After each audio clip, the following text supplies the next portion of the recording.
to the channel, everyone, and welcome to the new subscribers that have joined us since we posted the last installment in our video series on the rebuild of our 1997 Polaris XLT. It's finally snowing here in New England, and we are preparing for our first trip next weekend to Rangeley, Maine, where we hope to take the XLT on its maiden voyage. So stay tuned as we install the remaining components on the motor and put it back into the snowmobile in preparation for its first run. And as always, if you're enjoying our content, please subscribe to the channel, and we'd love to see any feedback or comments that you have. Enjoy the video. The first thing we are going to do today is install a new oil pump on this motor. As you'll see a little bit later on in the video, we've been struggling to get the alignment marks on the oil pump and the engine block lined up correctly. So we decided to replace the throttle cable and also the oil pump to ensure that the engine going forward is receiving the correct amount of oil and to prevent the engine from seizing down the road. So what we're doing here now is installing the new pump and tightening the screws and getting ready for the next step.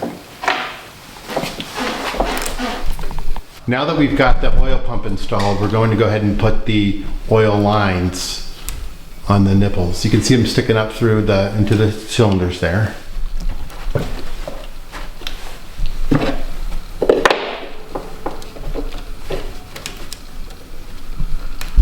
We're sliding the clamp up to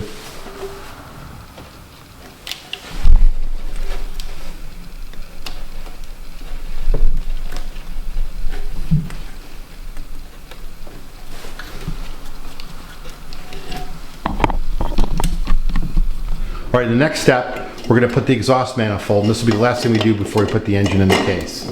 So we've got new gaskets on, and we're just going to go ahead and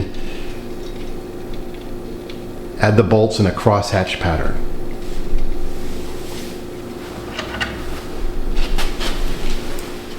With the bolts on finger tight, we're going to go ahead and tighten them down.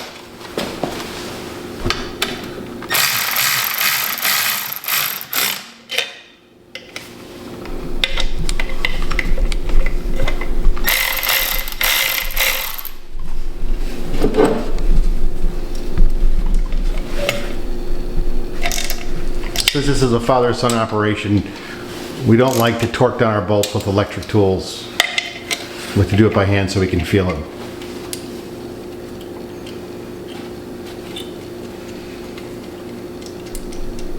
Okay, with the exhaust manifold on and the oil pump installed, we're going to go ahead and put the engine into the frame. I've got a helper with me, help me.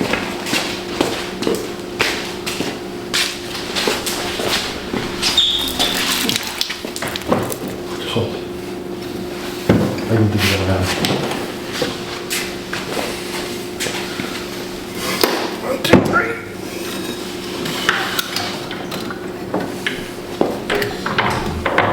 3. So there's a hose, a water hose that goes in the front. You see the water hose that comes up here? It needs to go over here.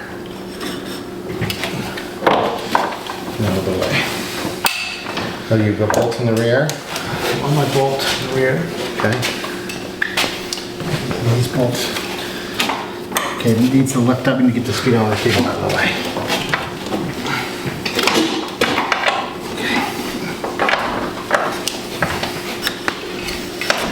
Okay. And that's how you put the engine in the frame. Here's a view of the engine and the chassis. So you can see we've got the rear mount lined up with its bolt hole on both sides. And we're in the process now of getting the front mount secured. Got the engine on its mounts when the bolts are finger tight. So the next step is to install the oil line to the oil pump. So we're going to go ahead and do that now. So we've used a bolt to plug the oil line to stop oil from leaking out when we pulled the motor. So we've got that on. Now we're going to fix the clamp. So with the oil line attached to the pump and the clamp on as well, the next step is to bleed the air out of the oil line. So to do that, there's a bleeder screw right in the top. So what we're going to do is we're going to turn that counterclockwise. Okay. Until oil starts to come out of the hole. See the oil dripping out? So go ahead and tighten that down secure now. And so that line is now bled. So on to the next step. The oil pump connected. The next step is to attach the radiator hoses. The coolant hoses, I should say. So this hose comes from the reservoir.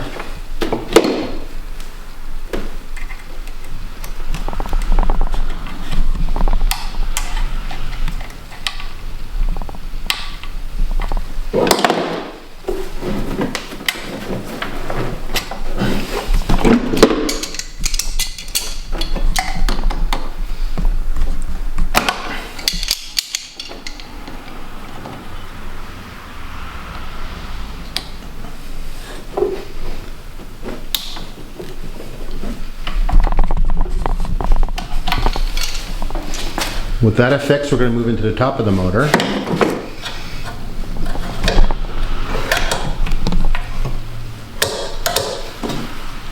And we like to align those clamps in a way that they're easy to get at with your screwdriver down the road. But hopefully it's going to be a good long while before we ever have to take this machine apart again. With the coolant hoses attached, we're going to attach the electrical connectors and then fill the engine with coolant. Now that we've got the oil pump line on, we're going to go ahead and connect the wiring on the motor to the snowmobile. So in our hand, we've got the CDI box, and it's got a number of ends on it that will connect up to the associated plugs on the engine. So let's go ahead and put the CD box over to the side. And the first two plugs are down on the coils, which is pretty straightforward. There's a male and a female, and they just snap together.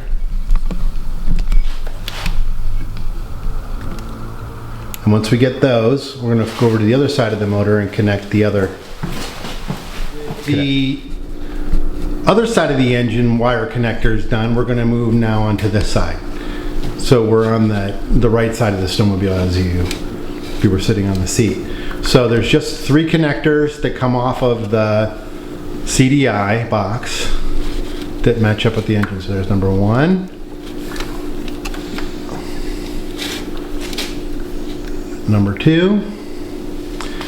One of the things with these older machines that we've run into is you have to be very careful when tugging on these wiring harnesses, because it doesn't take much for the wires to come apart, especially from those plastic connectors. So we'll connect those two, if you can see that. And finally the main connector.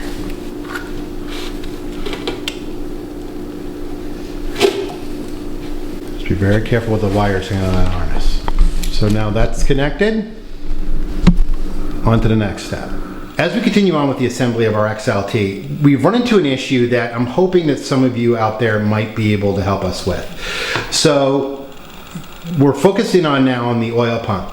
And the way the oil pump works is as you add throttle, there's a cable that runs from as part of the throttle cable housing to lift the arm we're pointing to right here up to add oil flow to the engine as your RPMs increase.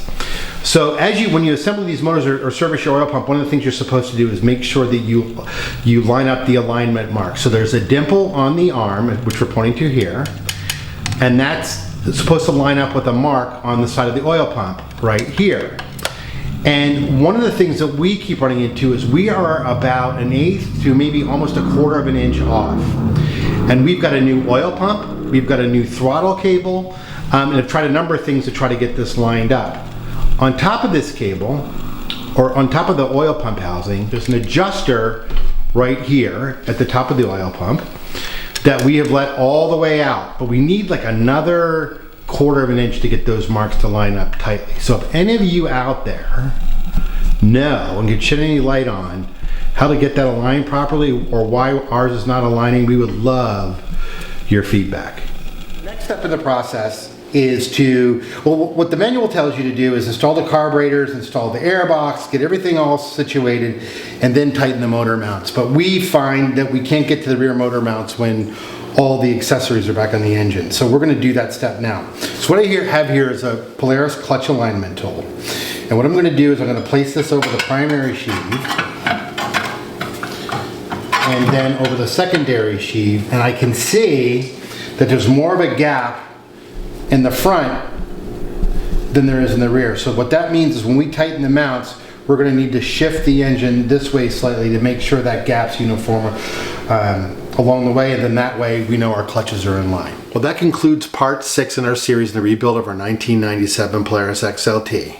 We're looking forward to part 7 and the final chapter where we get the snowmobile started and ready for our trip to Maine next weekend.